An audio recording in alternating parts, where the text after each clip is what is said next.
In this week's episode, we are going to take this really dark bar cart and turn it into something so much lighter to fit my client's style. I'm going to show you all the steps and a couple of tips along the way, so let's get started.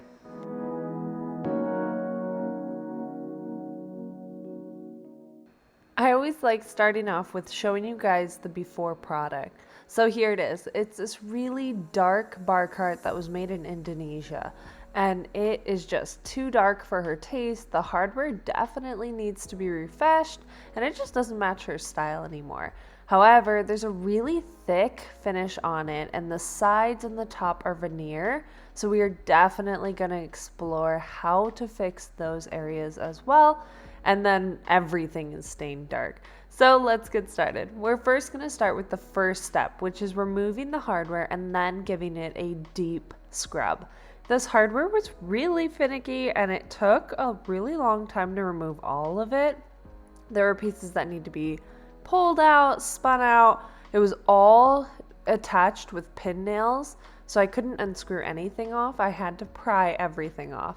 And then there were these really interesting hardware on the back, which were like manila folder, like clips. I don't know how to explain them. So I had to straighten them out and then push and pull them out all the way.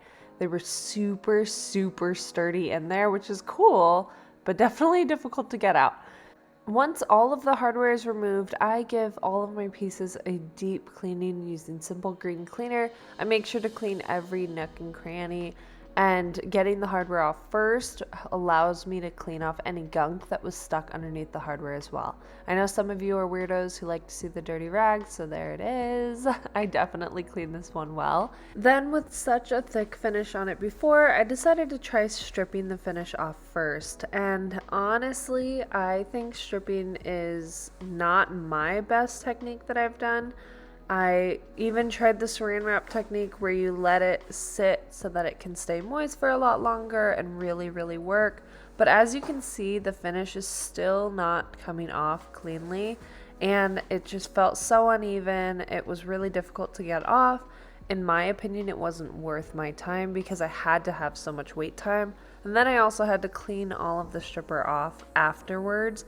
It was just a lot more tedious than I preferred, so I decided to sand the rest off. It is so easy to feel like you're losing your mind sanding, and I honestly spent 10 hours sanding this piece down, probably more like 11 or 12, but I lost track. So I sanded everything off. The veneer definitely is more finicky to sand because you don't want to burn through it. So I started with 220 and then 120, and then I went back to 220 and then 320. The other thing about stripper is I noticed on the areas that I used stripper on, my sandpaper was gunking up so bad, and I ran through so much more sandpaper because of it. So I'm really curious, is that typical? Am I using it wrong? If you have any tips using stripper, if you strongly believe it saves sanding time, let me know in the comments what I could do differently. So then I went ahead and cleaned off all of the old dust so that I could paint the insides. Paint washing the insides, because the walls were not sturdy, it was just going to take a lot more time, and so my client and I decided to do the insides white, including the wine racks, which turned out really cute. I also thought I would save time by not taping it off, but that is a big fat lie. So I sanded down anything that was brushed over and detailed it on. I then wanted to use something really neat that my husband showed me, which is peel and stick veneer, which was really exciting to hear because veneer can be so intimidating, and the guy at the lumberyard raved about it, saying how amazing it was. So my husband bought this sheet. It was, I believe, 96 by 24, and it was only $65, which can seem like a lot, but for all the time it saved and materials, in my opinion, it was definitely worth it. And when I pressed it down, so after I cut out my pieces, I pressed it down and I smoothed it out with a credit card, and I am not even kidding you, this will not come off. Like, it is so stuck on there, and the adhesion is so incredibly strong. I loved it. Next, we're going to be applying a paint wash. And so my client is wanting this really light wood look. And I know what you're probably thinking. Well, if you want the light wood look, why don't you just top coat it as is because it's sanded down? But as you can see when I mist it with water, and this top is completely sprayed with water as well, it gives out the natural orangish tones.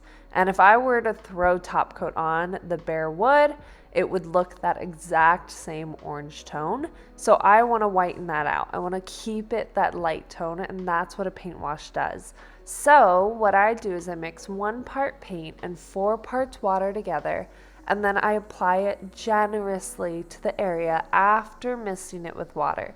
If you want to mist it with water first so that the paint wash can absorb more evenly into the wood, and it really helps your paint wash absorb and not just all completely wipe away. I then wipe it in long, even strokes in the direction of the wood grain. I really love paint washes. One of the big reasons is because it's really adaptable. And what I mean by this is that when you paint a surface, if something happens, if an error goes wrong, you have to wait until it dries and then sand it down and then repaint again, or scuff sand and then add more paint. For paint wash, if I ever have an issue or a part where I'm like, oh, it didn't really wipe off the way that I was wanting, you can apply another thing of paint wash right over it and just wipe it the way that you were needing to do. The only thing that you want to make sure is that your color is correct, because that will determine what it will look like at the end.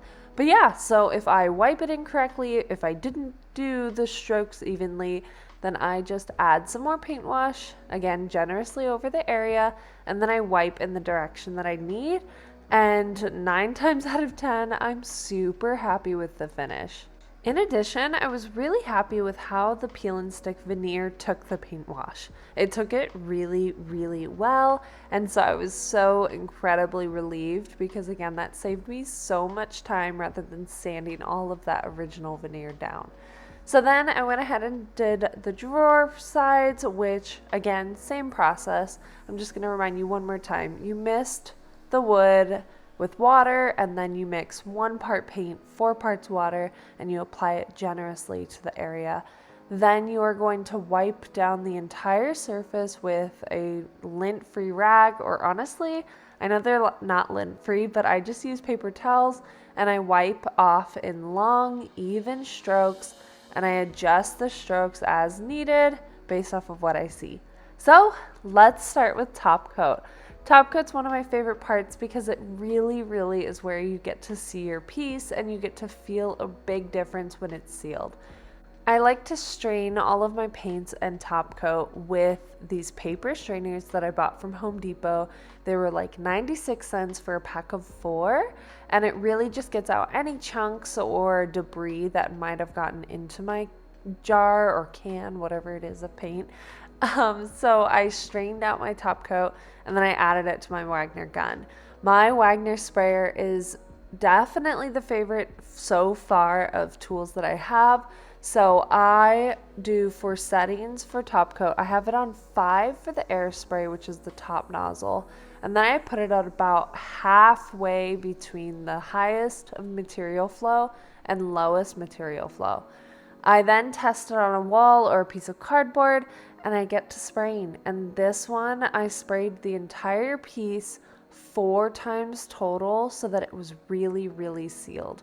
I go in even strokes up and down, whichever way the grain is going. I go in even strokes, and I always make sure to overlap about 50 to 70%. Here's a pro tip for getting the smoothest finish. You want to make sure to sand in between every single coat with 220 to 400. After the first coat of paint or primer, I always like to sand with 400 just because it's the first coat. I don't want to accidentally take off too much. And then I finish off with about 320, and you can even go up to 220 if you want. But I am applying the top coat. Again, I did 4 coats total, and it really gave me the most solid finish that I could look for. Then we're getting into the final touches. My client wanted gold hardware, which was such a beautiful choice for this piece, so I sprayed it all gold, and then I attached all of the hardware back on. I had to bend those manila folder ends in again, and then I used something soft so that I could hammer it in and not rub off the gold from the hardware, and those went on really sturdy. I then added back all of the pin nails to all of the hardware, which were all of the hinges, the knobs, the pulls, everything. It was a lot of pin nails. So here's a reminder of the before again. Again, it was really dark. The hardware definitely needed refinishing and it didn't match my client's style. The finish was also really thick and it just wasn't what she was wanting for her space. So there's the before, and here is the after. We are incredibly happy with how it turned out. The white paint wash matched with the gold hardware was such a huge difference to how it looked before. I kept the shelf natural wood and I paint washed that as well on the inside. And then I even paint washed all of the little sticks that were holding the glass in. So there was a lot of tedious work that went into this. All of the gold hardware on the front makes this piece really stand out. And that veneer, the new peel and stick veneer on the sides, I am so impressed with how that looked. It looked so flushed with the rest of it. I was so incredibly happy with how this whole piece turned out, and then showing my client, hearing how excited she was and how much she loves it, just really makes all of the work so much more worth it. There was about 15 to 17 hours put into this piece, which was definitely a big project, but I loved it. So that's all for this week, you guys. Definitely stick around because I've got so much more for this channel and I cannot wait. So I'll see you next week.